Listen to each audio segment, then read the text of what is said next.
Hello बच्चों, अभी जो मैं क्वेश्चन एक्सप्लेन करने वाला हूँ ये क्वेश्चंस मैंने क्लास 9 से लिया हूँ और ये चैप्टर्स का नाम है circle. Now see the question. An equilateral triangle of side 9 centimetres is inscribed in a circle, find the radius of the circle.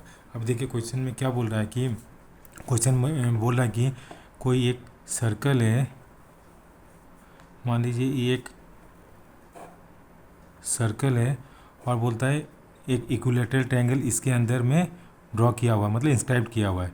तो ये सर्कल का ये मेरा सेंटर है, तो ये मेरा हम एक इक्विलेटरल ट्रायंगल बना रहे हैं। देखिए ये मेरा क्या हो गया, एक इक्विलेटरल ट्रायंगल। ठीक है, तो वही बोल रहा है N equilateral triangle of side, ये कितना साइड है, ये 9 है, ये 9 है, ये 9 है, क्योंकि इक्विलेटरल ट्रायंगल में ऑल साइड्स आर इक्वल होता है।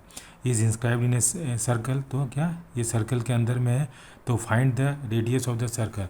तो हमको बोल रहा है कि इसका इस सर्कल का रेडियस निकालने के लिए, तो रेडियस मेरा क्या है, ये रेडियस मेरा हो सकता है, ये रेडियस होगा या ये रेडियस होगा। ठीक है, तो यहाँ पे ये सेंटर है, तो हम किसको इसको वो मान लेते हैं।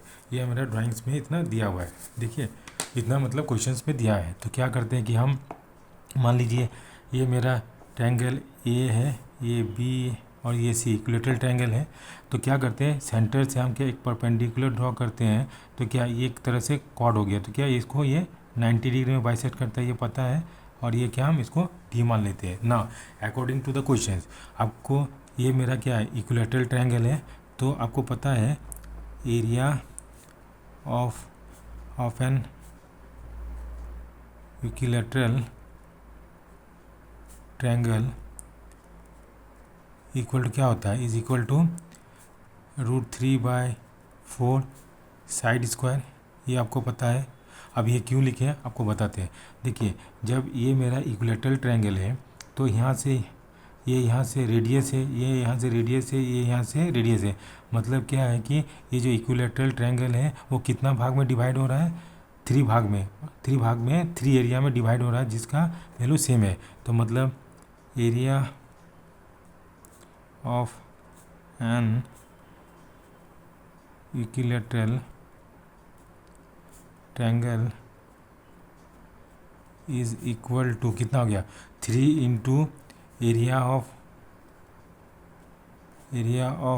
कोई भी ए बी ओ सी या के लिए area of triangle B O C लिख सकते हैं, या इसको हम ऐसे भी लिख सकते हैं कि area of triangle B O C plus area of triangle A O C plus area of triangle क्या हो गया, ए ओ बी। तो जिस तरह से यहाँ पे परपेंडिकुलर ड्रॉ करते थे, तो यहाँ पे भी हम कर सकते हैं परपेंडिकुलर ड्रॉ कॉर्ड्स पे, ये भी कर सकते हैं, ये भी कर सकते हैं। ठीक है, तो ये इस तरह से हम आपको ये करते हैं। तो इसीलिए हम क्या किए कि 3 into area of triangle B O C, मतलब एक area of triangle B O C का आ जाएगा, तो इसको 3 से इंटू कर देंगे, तो ये पूरा एरिया ऑफ इक्वल ट्रायंगल का आपका वैल्यू आ जाएगा। अब यहाँ पे ओ डी है, इसको हम एच मान लेते हैं। ठीक है, अब क्या करता है कि जब हम सेंटर से कोई भी लाइन ड्रॉ करते कॉर्ड पे, तो परपेंडिकुलर बाइसेक्ट करता है, तो क्या हो गया, ये 9/2 हो गया, ये 9/2 करता है, यस या नो। अब देखिए हम मान लेते हैं कि एरिया ऑफ इक्विलेटरल ट्रायंगल कितना हो गया, √3/4 इंटू साइड कितना है 9 का, तो मेरा 9 का स्क्वायर होगा, इज इक्वल टू 3 इंटू हम लिख सकते हैं 3 into area of triangle B O C. तो area of triangle B O C क्या है, हाफ इंटू बेस कितना है बी सी लिख सकते हैं, इंटू हाइट कितना है, इंटू हाइट ओ डी, ये इस तरह से लिख सकते हैं। अब क्या करते हैं हम यहाँ से ओ डी का वैल्यू निकाल सकते हैं, यस या नो।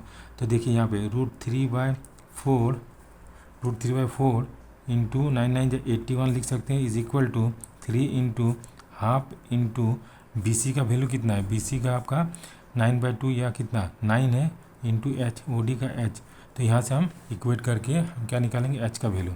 तो यहाँ पे √3 इंटू 81/4 और ये इधर आ जाएगा, तो इंटू 3 इज इक्वल टू कितना हो गया 9h/2 लिखेंगे, यस या no.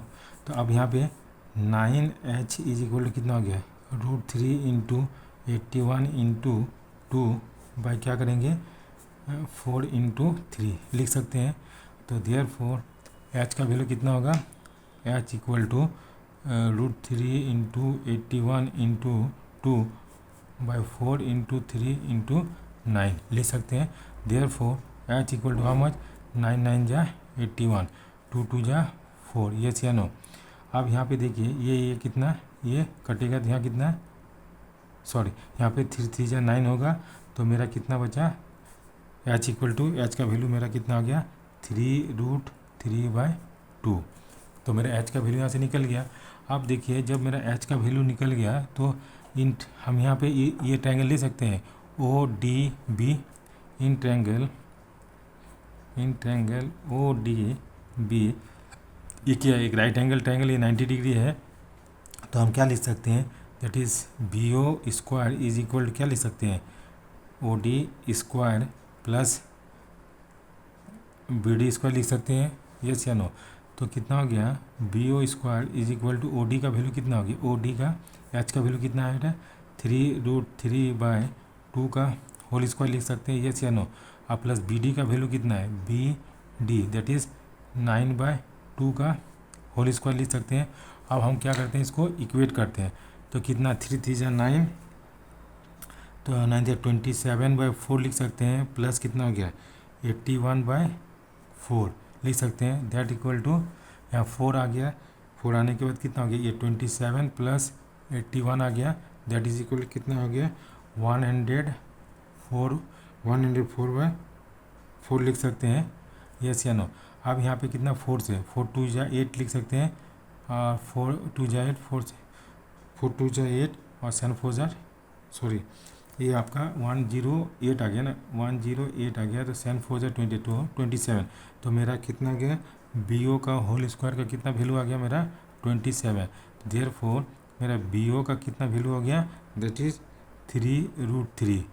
So the radius of this question is 3√3 centimeter. So this is the solution of this question. Thank you for watching this video and have a nice day.